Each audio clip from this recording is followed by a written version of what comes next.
come to God's word. வாசிக்கப்பட்ட வேத பகுதிக்கு இந்த வேளையிலே தியானம் செய்வோமாக. Passage was Genesis chapter 6 verses 1 to 13. நம்முடைய வாசிக்கப்பட்ட வேத பகுதி ஆதியாகமம் 6ஆம் அதிகாரம் முதல் 13 வசனங்களை வாசித்தோம். And if you look at that passage, அந்த பகுதியை பார்க்கும் பொழுது அது நோவாவை குறித்து எழுதப்பட்ட ஒரு பகுதியாக இருக்கிறது. It's a passage on the life of Noah. Now இந்த காலவெளியில் கூட நம்முடைய தியானத்தின் தலைப்பு ஒரு வெற்றிகரமான தந்தையாக எப்படியாக இருப்பது, how to be a successful father. ஒரு வெற்றியுள்ள ஒரு தந்தையாக, வெற்றிகரமாக ஒரு தந்தைத்துவத்தை எப்படி நடத்தி வரணும் என்று அந்த அடிப்படையிலே தேவ வார்த்தையை நாம் பார்க்க போகிறோம். அநேக சமயத்தில் நோவாவை குறித்து சிந்திக்கும் பொழுது நாம் யாவருக்கும் ஒரே ஒரு சிந்தை தான் வரும். whenever we think of Noah, we only will think of one thing, the ark. பேழையை மட்டும் தான் நினைப்போம். we will think because Noah is always associated with the ark. Noah என்று சொல்லும் பொழுது பேழையை தான் நாம் நினைக்கிறோம். ஏன்னா அதுதான் அவருடைய வாழ்க்கையிலே மிக சிறந்த ஒரு சாதனையாக காணப்பட்டது. that was his greatest achievement. ஆனாலும் நோவாஸ் கிரேட்டஸ்ட் சக்ஸஸ், நோவாவுடைய வெற்றி பெருசு, இன்னும் சிறந்த வெற்றி என்னவென்றால் that as a father, ஒரு தந்தையாக இருக்கும் பொழுது அவர் குடும்பத்தின் ஒவ்வொரு நபரையும் அவர் மீட்டு கொண்டார், ரட்சிப்புக்குள் அவர் கொண்டு வந்தார். As a father, the fact remains that his success was that he saw every member of his family saved. மீட்கப்பட்டவர்கள் எல்லாரையும் அவர் மீட்புக்குள் கொண்டு வந்தார். What greater accomplishment in life could there be possibly be? வாழ்க்கையிலே இந்த சாதனையை தவிர வேறு எந்த ஒரு சாதனை இருக்கிறது சிறந்த சாதனை? நான் நோவாவின் வாழ்க்கையை கொஞ்சம் அவருடைய பின்னணியை கொஞ்சம் பார்ப்போமாக, அவருடைய சூழலை கொஞ்சம் பார்ப்போமாக. Let's look at the time of Noah and you will find that there is a similarity in the time that he lived to the time that we are living today. நோவாவின் வாழ்க்கை நீங்கள் கொஞ்சம் அவருடைய பின்னணியை பார்த்தீங்கன்னா, நோவா வாழ்ந்த காலத்துக்கும் நீங்களும் நானும் இன்றைக்கு வாழ்கிற காலத்துக்கும் பல காரியங்கள் சமமாக இருக்கிறது. அநேக தடைகள் இருந்தது. உதாரணமாக 6ஆம் அதிகாரம் 5ஆம் வசனத்தில் நோவா குடும்பம் ஒரு பயங்கரமான ஒரு காலகட்டத்தில் அவர் வாழ்ந்தவர்களாக இருந்தார்கள். The family of Noah lived in extreme wickedness. அநேக தீய காரியங்கள் நடந்து கொண்டிருந்த ஒரு காரியமாக இருந்தது, நேரமாக இருந்தது. 6ஆம் அதிகாரம் 11ஆம் வசனத்தை பார்த்தீங்கன்னா அநேக வன் செயல்கள் நடக்கப்பட்ட ஒரு காலமாக காணப்பட்டது. There was extreme violence during the time of Noah. அதே 12ஆம் வசனத்தை பார்த்தீங்கன்னா ஆண்டவர் வழியும் அவர் சட்டப்படவில்லை. There were people who ignored God and ignored his ways.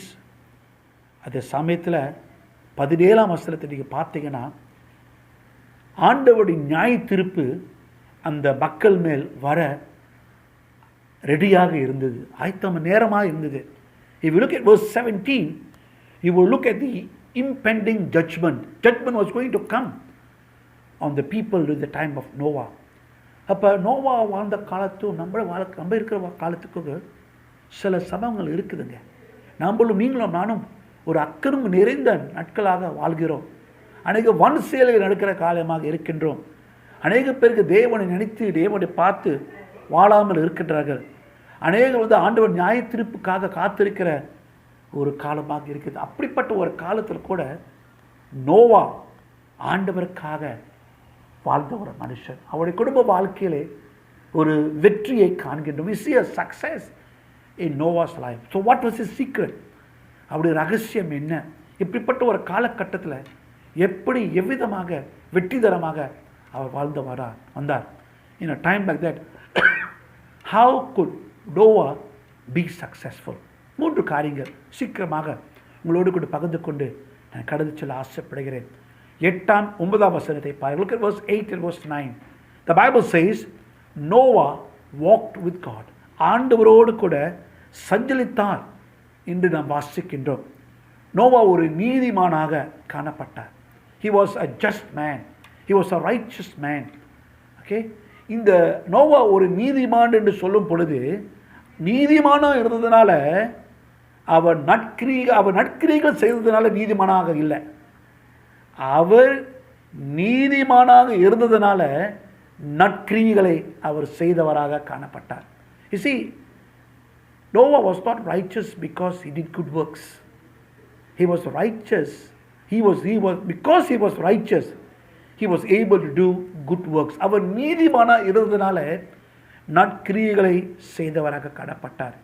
He was right with God. ஆண்டவரோடு கூட அவர் சரியாக இருந்தார்.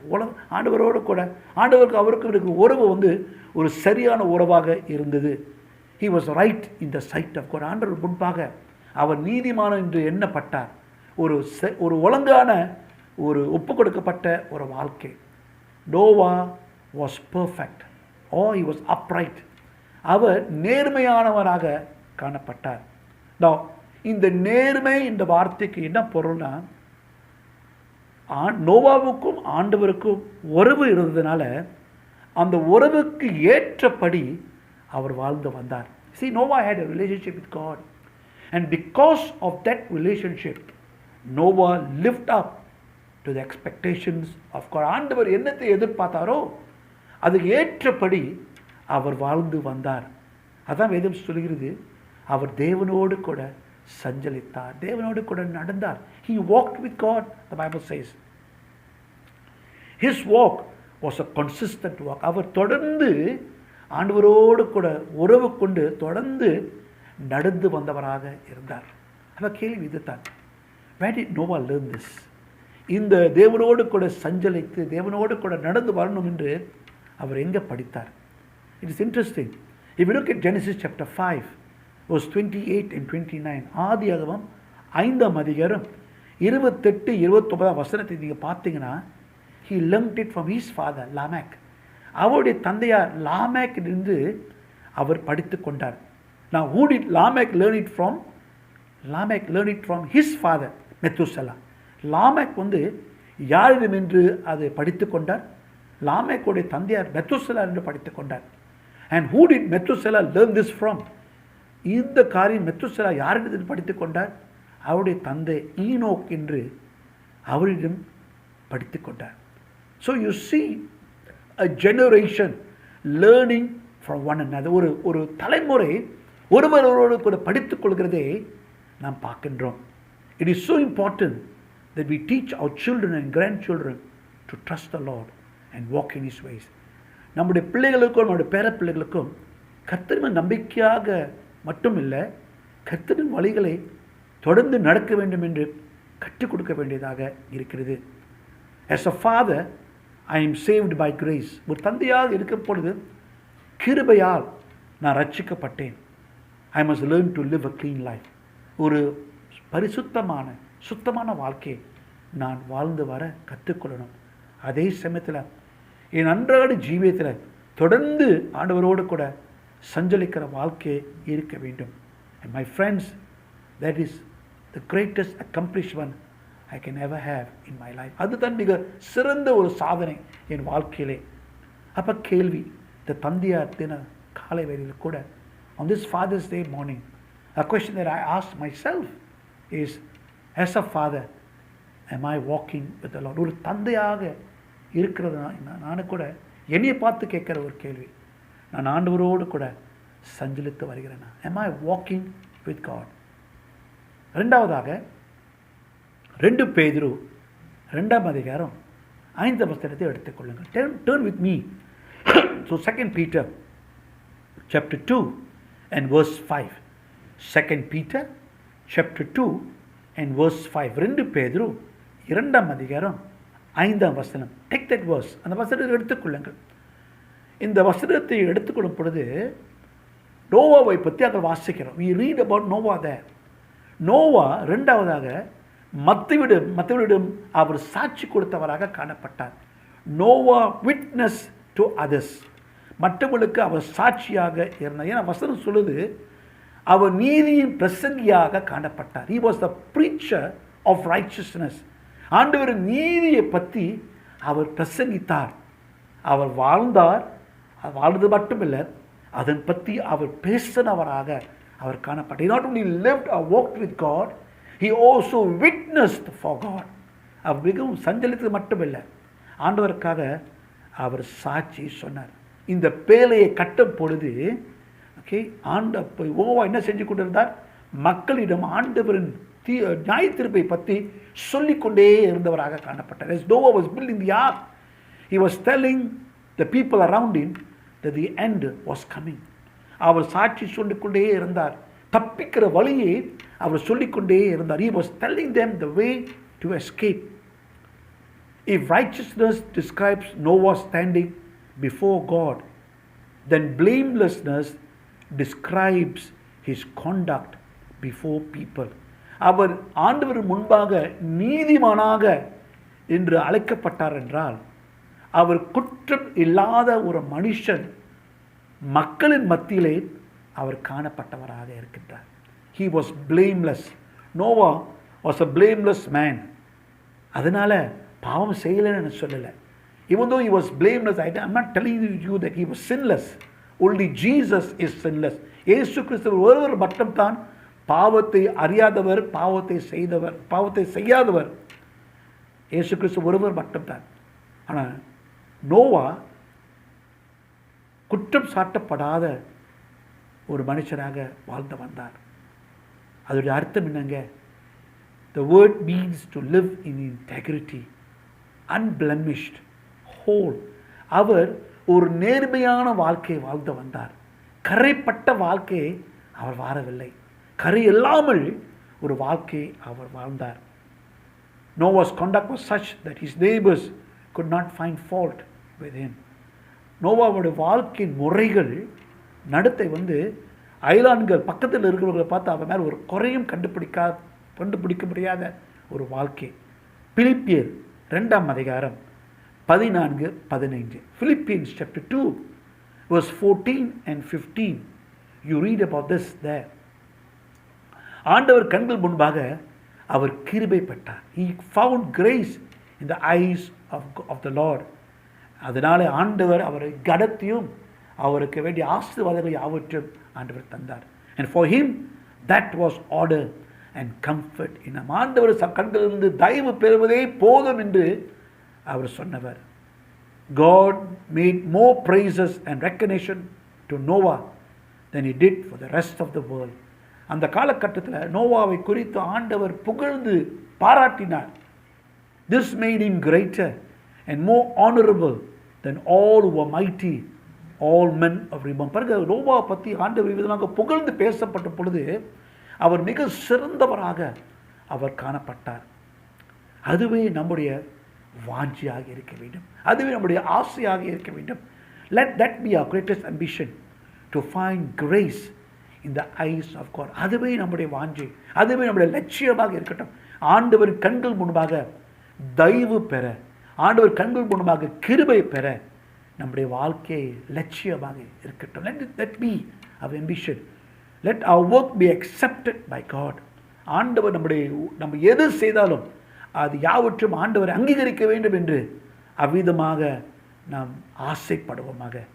2 கொரிந்தியர் 5 அதிகாரம் 9 2 Corinthians chapter 5 and verse 9. 2 கொரிந்தியர் 5 அதிகாரம் 9 2 Corinthians chapter 5 and verse 9. Wherefore we labor, that whether present or absent, we may be accepted by him. எது செய்தாலும் ஆண்டவரால் அங்கீகரிக்கப்பட்ட மக்களாக நீங்களும் நானும் மாற வேண்டும், இருக்க வேண்டும். அதனால தான் நோவாவின் வாழ்க்கையிலே அவர் ஒரு வெற்றிகரமாக ஒரு தந்தையாக காணப்பட்டார்.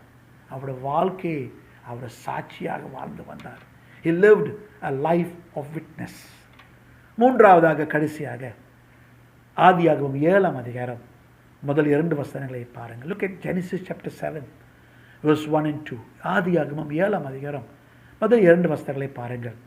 எங்கே நோவா தம்முடைய குடும்பத்தால் யாவையும் பேழைக்குள் கொண்டு போகிறார். Noah takes his family, his entire family into the ark. Noah won his family. அவருடைய குடும்பத்தை அவர் ஜெயித்து கொண்டார், ரட்சிப்புக்குள் கொண்டு வந்தார். He won his family. Noah ஒரு கீழ்ப்படுகிற ஒரு மனுஷனாக காணப்பட்டார். Noah was an obedient man. ஆதியாகமம் 6:22 7:5-16. Genesis 6:22, chapter 7 verse 5 and verse 16. He was a very obedient man. அவர் ஆண்டவருக்கு முழுமையாக கீழ்ப்படிந்த ஒரு தந்தையாக காணப்பட்டார். One of the major messages in scripture is that we must not only hear God's word, but we must also obey God's word. யாக்கோபின் புஸ்தகத்தில் நாம் வாசிக்கின்றோம் 1ஆம் அதிகாரத்தில், ஆண்டவர் வார்த்தை வெறும் கேட்கறது மட்டும் இல்லை, அந்த வார்த்தைக்கு நான் கீழ்ப்படிந்து வாழ வேண்டும் என்று ஆண்டவர் விரும்புகிறவராக இருக்கின்றார்.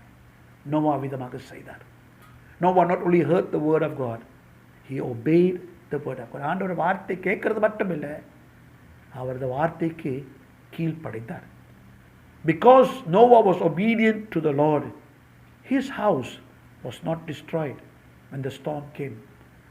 அந்த புயல் வரும் பொழுது, மழை வரும் பொழுது, நோவா ஆண்டவருக்கு கீழ்ப்படுகிறதுனால அவர் கட்டின வீடு, அவர் கட்டின குடும்பம் அழிந்து போகவில்லை. மத்தியு 7:24-27 வரை வாசிக்கிறோம். In Matthew 7:24-27 we read about the house that is built upon the rock. Noah was able to win his family. தன்னுடைய குடும்பத்தை அவர் ஆதாயப்படுத்திக் கொள்ள அவர் ஜெயித்தவராக காணப்பட்டார். It was not easy for Noah and his family to obey the Lord. கர்த்தருக்கு கீழ்ப்படிவது ஒரு மிக சிறந்த ஒரு காரியமாக, மிக கஷ்டமான ஒரு காரியமாக இருந்தது நோவா குடும்பத்துக்கும். ஏன்னா அவங்க வாழ்ந்த காலகட்டம் அப்படிப்பட்ட ஒரு காலகட்டமாக இருந்தது. அவர் வாழ்ந்த சூழ்நிலை, எல்லாரும் ஆண்டவருக்கு கீழ்ப்படியவில்லை, ஆண்டவருக்கு எதிராக அவங்க யாவற்றும் செய்தவர்களாக காணப்பட்டார்கள். There were people who were rebelling and disobeying God at the time of Noah, and so it was difficult to live for Christ. ஆண்டவருக்காக, தேவனுக்காக வாழ்வது ரொம்ப கஷ்டமாக இருந்தது. நீங்கள் யூதா புஸ்தகத்தை எடுத்து பார்த்தீங்கன்னா, if you take to the book of Jude, யூதா 15ஆம் வசனத்தை பார்த்தீங்கன்னா, you look at verse 15, யூதா வசனம் 15. If you look at Jude verse 15, Enoch talks about the days of Noah. Enoch அவர் வாழ்ந்த காலகட்டத்தை பற்றி அவர் வர்ணிக்கிறார். He describes the time of Noah, the time of Enoch. He says there were ungodly people committing ungodly deeds. ஆண்டவருக்கு பயப்படாம, ஆண்டவரை அசட்டை பண்ணி தவறான காரியங்களை செய்த மக்கள் இருந்தார்கள். Okay, they were doing ungodly things, speaking ungodly words against God. அவங்க செயல்முறையில் அநேக காரியம் ஆண்டவருக்கு புறம்பாக, ஆண்டவருக்கு எதிரப்பாக அவங்க செய்தார்கள். ஆண்டவருக்கு தவறாக அவங்க பேசினார்கள். வசனம் சொல்லுது, they were corrupt and they were filled with violence. அவங்க கெட்டு போய், சீர்கெட்டு போய் அதே வன் செயலுக்குள் இருந்தவர்களாக இருந்தார்கள். They were called the seed of Satan. பிசாசன், சாத்தானின் வித்துகள் என்று அழைக்கப்பட்டார்கள். ஆண்டவரை புறக்கணித்தார்கள், வஞ்சனைக்காரர்களாக மாறினார்கள், அநேக காரியங்களை அழித்தவர்களாக இருந்தார்கள். அப்படிப்பட்ட ஒரு சூழ்நிலையில் தான் நோவாவும் குடும்பமும் வாழ்ந்தார்கள். ஆனால் அப்படிப்பட்ட சூழ்நிலை வாழ்ந்து கூட நோவாவுடைய குணம் ஒரு தெய்வீக பக்தி நிறைந்த குணமாக காணப்பட்டது. Even though he lived in a time like that, Noah built a godly character and a godly family. ஒரு நல்ல குணமலாக காணப்பட்டார். அதே சமயத்தில் ஆண்டவருக்கு பயந்து வாழ்கிற ஒரு குடும்பத்தை கூட அவர் கட்டி எழுப்பினார். His family knew that Noah walked with God and they respected him for that. நோவாவின் குடும்பம் அவங்களுக்கு நன்றாக தெரிந்தது. அவங்களுடைய தந்தையார் ஆண்டவருக்கு பயந்து கீழ்ப்படிந்து நடக்கின்ற ஒரு தந்தை என்று அறிந்து கொண்டார்கள். அதனால் அவருக்கு அதிகமாக மரியாதை செலுத்துகிறார்கள். The greatest accomplishment of life of this great man was the fact that he could see his children and their wives all saved. இந்த தேவ மனுஷருடைய பெரிய சாதனை என்னத்திற்காக? பேலை கட்டது இல்லைங்க. அவருடைய குடும்பம், அவருடைய பிள்ளைகளுடைய மனைவிகள் கூட அவர் குடும்பத்தை ரட்சிப்புக்குள் கொண்டு வர, மீட்டுக்கொள்ள செய்த காரியம்தான் பெரிய சாதனைங்க. Seeing that his family, his entire family comes into salvation.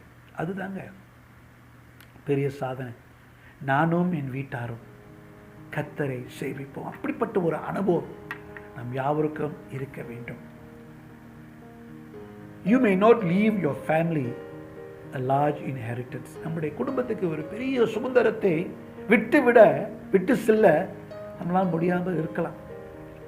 Or you may not leave them a big property. ஒரு பெரிய சொத்து விட்டுட்டு போகிறதுக்கு நம்மளால் முடியாமல் இருக்கலாம். But if you pass down your faith to those who are behind you, you have left them the richest legacy of all. பணம், சொத்து, நிலம் இதெல்லாம் முக்கியம் இல்லைங்க. என் பின்னாலே வருகிற சந்நிதிக்கு விசுவாசத்தை, ஆண்டவரின் உண்மையான விசுவாசத்தை சொல்லிக் கொடுத்து விட்டுட்டு போனானா அதுவே மிக சிறந்த, மிக சிறப்பான ஆசீர்வாதம் என்று நாம் பார்க்கின்றோம். Noah was a successful father because of his achievements. ஏன் நோவா ஒரு வெற்றிகரமான ஒரு தந்தையாக அவர் காணப்பட்டார்னா அவருடைய சாதனைகள் மூலமாக. ஆண்டவரோடு கூட அவர் சஞ்சரித்தார், மற்றவர்களோடு கூட அவர் சாட்சி பகிர்ந்து கொண்டார். மூன்றாவதாக அவருடைய சொந்த குடும்பத்தை அவர் ஆதாயப்படுத்தி கொண்டார். அது தாங்க வெற்றியின் அடையாளம். That is the mark of success. Would you not agree with me? என்னோடு கூட ஒத்துப்ப மாட்டீங்களா? அது உண்மை. நோவாவின் வாழ்க்கையிலே இந்த 3 காரியங்கள் செய்ததுனால ஆண்டவரோடு கூட நடந்தார், சாட்சி கொடுத்தார், சாட்சியான வாழ்க்கையை வாழ்ந்தார். அதே சமயத்தில் தம்முடைய குடும்பத்தை ஆதாயப்படுத்தி கொண்டார். இந்த ஆண்டு தந்தையார் தினத்தில் கூட நோவாவை குறித்து நாம் சற்று சிந்திப்போம். அவர் போல நாம் வாழ்ந்து வருவோம். ஆண்டவருக்காக நாம் ஜெபிப்போம். நம்முடைய குடும்பத்துக்கு மிக சிறந்த பொக்கிஷமே அது தாங்க. ஜெபிப்போமாக. Let us pray. அன்பின் தேவனே, உடைய வார்த்தைக்காக ராஜா நன்றி. Thank you for your word, Lord. And thank you for the life of Noah. நோவாவின் வாழ்க்கைக்காக ராஜா நன்றி. மறுபடியும் இந்த வசனத்தை நாங்கள் வாசிக்கவும், மறுபடியும் எங்கள் வாழ்க்கையிலே அது செயல்முறைக்கு கொண்டு வருவோம். எங்களுக்கு கற்றுத்தாரும் ஆண்டவரே. Lord, help us to read this passage again and apply those principles into our lives. We want to be the Noah of this generation. இந்த தலைமுறைக்கு நாங்கள் யோவாவின் குடும்பமாக இருக்க ஆசைப்படுகிறோம். வழிநடத்தும் காத்துக்கொள்ளும், ஆசீர்வதியும். Bless us, O God. In Jesus' name we pray. Amen.